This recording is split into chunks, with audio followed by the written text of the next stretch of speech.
For the chronograph test, what we're going to do is start with a 14 grain pellet, then we'll put a 28 grain pellet through it, and then a 32, and then a 40 grain bullet through the chronograph.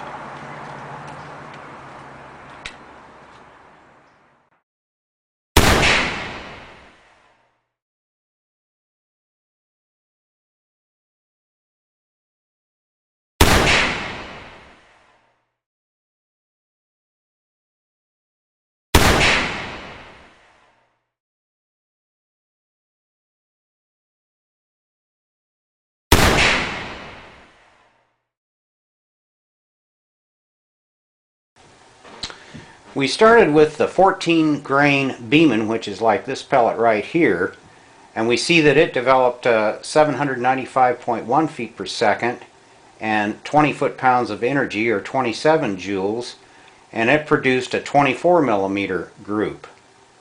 The next one we did was the 28 grain Ungen, and it went 632.3 feet per second, and it developed 25 foot-pounds of energy, or 34 joules, and it produced a 17 millimeter group.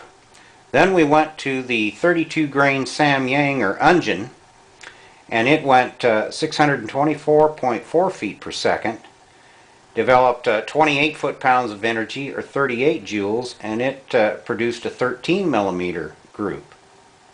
The last one we did was the 40 grain Daystate, and it went 533.7 feet per second, and it developed 25 foot-pounds of energy, or 34 joules, and it produced a 17 millimeter group.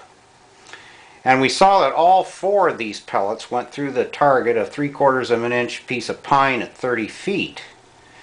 So we could probably say that the 32 grain pellet is the optimum pellet for this AR6 pistol, because it had the highest foot-pounds of energy, it produced the smallest group, and even though we could put a 40 grain bullet through it, we see that the foot-pounds of energy matches here and here, so there's kind of a curve. As you go heavier, that doesn't necessarily mean more energy, and it did produce a larger group. So I would say that the 32 grain Ungen here is the winner, because it had the most energy and produced the smallest group.